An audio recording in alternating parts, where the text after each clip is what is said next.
গতকাল জনরায়ে মথার বিজয় সুনিশ্চিত হওয়ার পর রাজ্যের বিভিন্ন প্রান্তে নির্বাচনোত্তর সন্ত্রাসের নানা খবর সামনে আসছে। এখানে উল্লেখ করা প্রয়োজন, যেভাবে গোটা রাজ্য জুড়ে কোথাও বা অগ্নিকাণ্ডের ঘটনা ঘটছে, কোথাও বা বাড়িঘর ভাঙচুর হচ্ছে, কোথাও বা রাজনৈতিক কর্মীদের উপর আক্রমণের ঘটনা সংঘটিত হচ্ছে, কোথাও বা বাজার বন্ধ করে দেওয়া হচ্ছে, তার পরিপ্রেক্ষিতে দাবি করা যায় এবারের এডিসি নির্বাচনে প্রদ্যোৎ কিশোরের আহ্বানে হয়তো আরও বেশি সংখ্যক মানুষ ভোট দিয়েছেন। তবে প্রদ্যোৎ কিশোর বারবার দাবি করেছিলেন নির্বাচনোত্তর সন্ত্রাস হবে না, কিন্তু সেই কথা ধোপে টিকল না। একই রকম ছবি পরিলক্ষিত হচ্ছে 11 মহারানীপুর তেলিয়ামুড়া এডিসি আসনের অন্তর্গত বিভিন্ন এলাকাতে। সংশ্লিষ্ট এলাকায় বসবাসকারী বিজেপি দলের মাইনরিটি সেলের জেলা সভাপতি রশিদ মিয়া দাবি করেছেন, মথা দলের একাংশ কর্মী সমর্থকেরা বিজয়ের পর ওনার বাড়িঘরে ব্যাপক আক্রমণ এবং লুটপাট সংগঠিত করেছে। তিনি দাবি করেছেন, মথার আক্রমণের পরিপ্রেক্ষিতে স্ত্রী সন্তান সহ তিনি এখন বাড়ি ছাড়া। পাশাপাশি এটাও জানা গেছে, সংশ্লিষ্ট এলাকার এক বিশ্রামাগারে প্রায় 20 থেকে 25 জন বিজেপি কর্মী বিভিন্ন জায়গা থেকে আক্রমণের আতঙ্কে আশ্রয় গ্রহণ করতে বাধ্য হয়েছেন। মানে কেডাইতে করছে মানে মোটামুটি তারা কালকে মিছিল করছে, মিছিল করে আয়া তারা হে পার্টি পিস ভাঙছে, ভাঙিয়ে ফিরে আয়া তারা সুজাই বেটে দিকা তারা যেভাবে ইট তুলছি, ইট তুললে লাড়ি দিয়া বন্ধা দিয়া রেডি ভাঙছে, লাড়ি দিয়ে ইট দিয়া বাইরে বেরোচ্ছে। বাইরে কার বাড়িটা? বেশ মেয়ের বাড়ি। ঘটনা বলতে আমরা এডিসি নির্বাচন গেছে কালকে ফল ঘোষণা হয়েছে, তা হার জিত তো থাকে।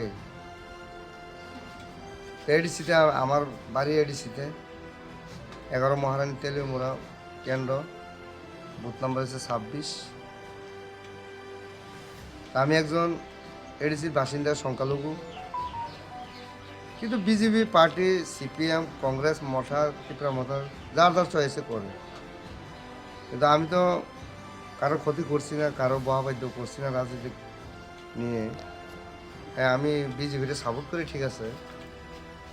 তা আমার সাথে তো বিজেপি আরও জনজাতি ভাইরা অনেকজন বিজেপি করে, আমার গ্রামে করে, কিন্তু তাদের কিচ্ছু ক্ষয়ক্ষতি হয়নি।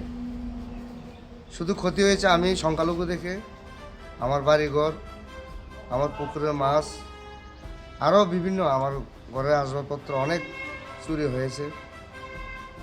তো এখন আমরা বাড়িতে ঘুমাইতে পারি না, আমার বউ বাচ্চা সব এখন বাড়ি ছাড়া। তা আমি এটা আহ্বান করব, ত্রিপুরা মথারা এসেছেন এডিসি সরকারে, ভালো কথা, যাহাতে আমাদের যে সংখ্যালঘু যে আছে ত্রিপুরা রাজ্যে বিভিন্ন জায়গাতে সংখ্যালঘুরা এডিসিতে অনেক ক্ষতিগ্রস্ত হচ্ছে। এটা যাতে ত্রিপুরা মথার যে সুপ্রিমো উনি যাতে এটা একটু দেখেন,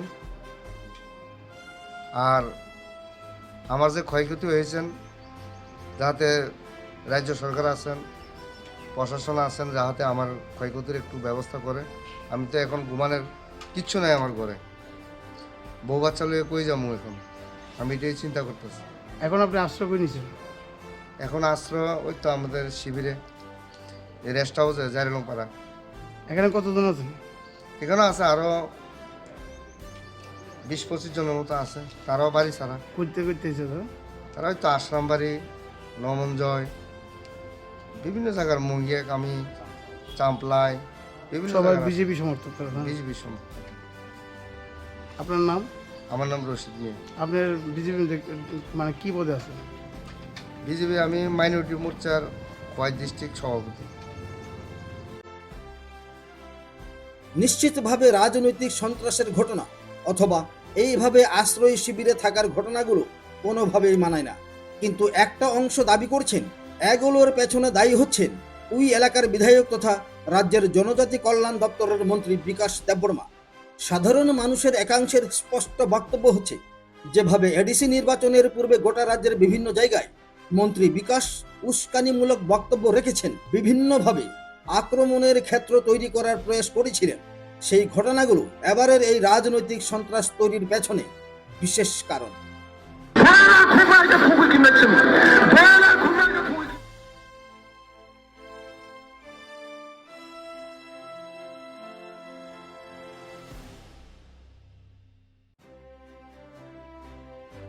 তবে আর যাই হোক, শুধু তেলিয়ামুড়া মহারানীপুর না, গোটা এলাকায় রাজনৈতিক সন্ত্রাস বা নির্বাচন পরবর্তী সন্ত্রাস বন্ধ করার ক্ষেত্রে প্রশাসন কার্যকরী ভূমিকা গ্রহণ করুক, এই দাবি বলিষ্ঠ হচ্ছে।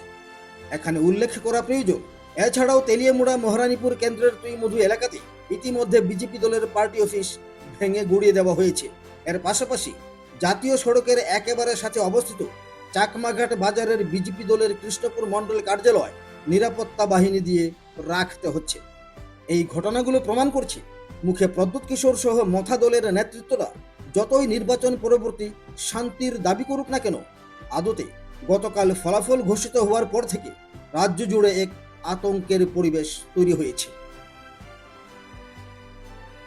তেলিয়ামুড়া থেকে নিজস্ব প্রতিনিধির রিপোর্ট, ত্রিপুরা ইউনিয়ন।